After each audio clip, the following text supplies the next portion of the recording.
Nurse यह एक परिवाची शब्द है, एक ऐसे व्यक्ति का वर्णन करने के लिए जो सब कुछ सहन करने के लिए पर्याप्त सक्षम है और हर किसी को समझने के लिए पर्याप्त नर्म है। यह वास्तव में एक उच्च आशीर्वाद है कि नर्स जीवन के आरंभ और अंत का प्रथम और अंतिम साक्षी होती हैं। पुराने समय में अस्पताल भयानक गंदे दिखते थे और घर पर बीमारों की देखभाल की जाती थी और लड़कियों को पुरुषों की देखभाल करने के लिए पसंद नहीं किया जाता था। बीमार अभी भी अंधविश्वास, धर्म और जादू को बीमारी का कारण मान रहे थे।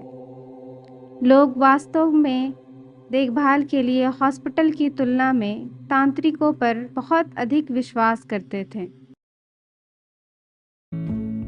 I found a love for me.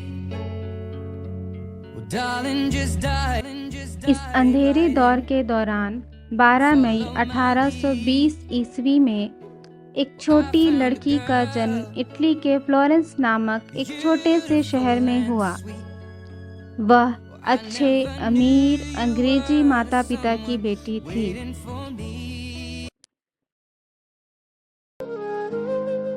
अमीर परिवार से होने के बावजूद भी 16 वर्ष की उम्र से ही उन्हें सेवा भावना का एहसास हो चुका था।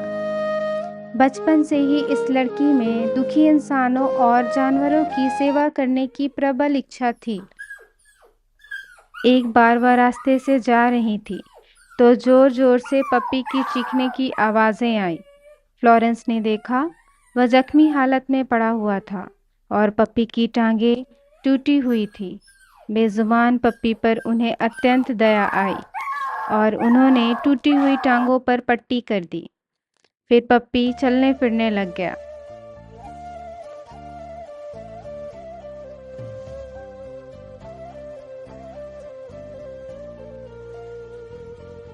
एक दिन नाइटिंगेल ने अपने पेरेंट्स से नर्स बनने की इच्छा प्रकट की।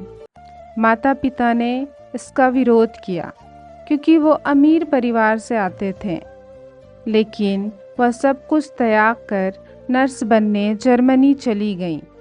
वहाँ से पढ़ाई पूरी करके लंदन वापस आ गईं और मिडिलसेक्स अस्पताल लंदन में नर्सिंग की नौकरी कर ली।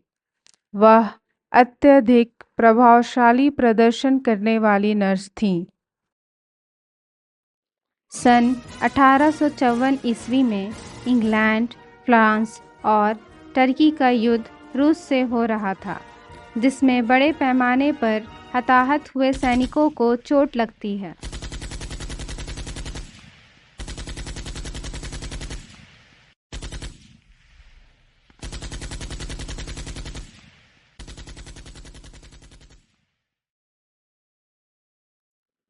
फ्लोरेंस ने अपने साथियों की सहायता से घायलों की सेवा करने के लिए युद्ध स्थल पर जाकर सहानुभूति के साथ उनकी मरहम पट्टी की और साथ साथ भोजन एवं दवाइयों का भी प्रबंध करती थीं।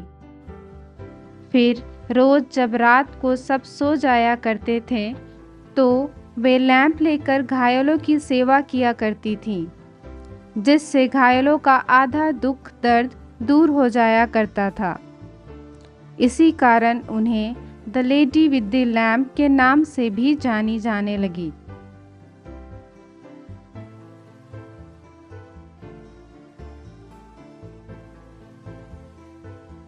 जब वह लंदन वापस आई तो उनका नायक की तरह स्वागत किया गया। एडी कोहेन ने उन्हें उनके काम के लिए पुरस्कार से सम्मानित किया और उन्हें $2,50,000 से भी पुरस्कारित किया गया।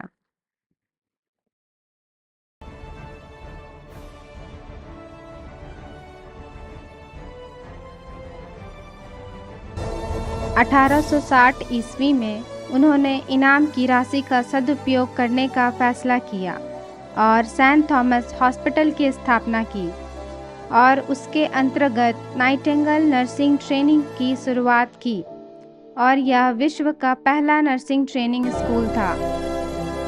नाइटिंगेल के इस सफल प्रयासों को देखकर देश के सभी प्रशंसक महिलाएं एवं लड़कियां उच्च शिक्षा के लिए विभिन्न विद्यालयों एवं महाविद्यालयों में नामांकन करवाना शुरू कर दिया और नाइटिंगेल के जैसे बनने की प्रयास करने लगी।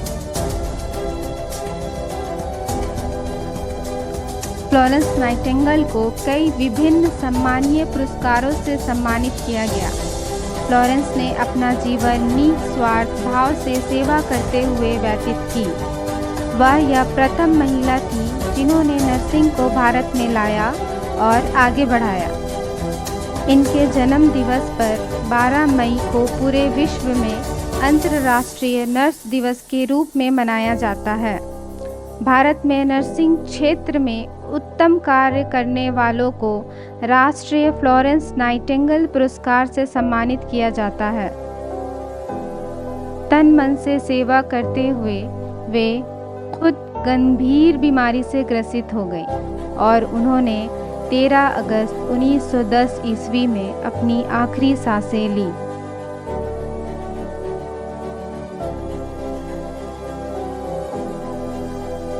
इंसान की फितरत है वे सिर्फ अपने लिए जीते हैं, लेकिन वे सिर्फ दूसरों के लिए जीकर अमर हो गईं।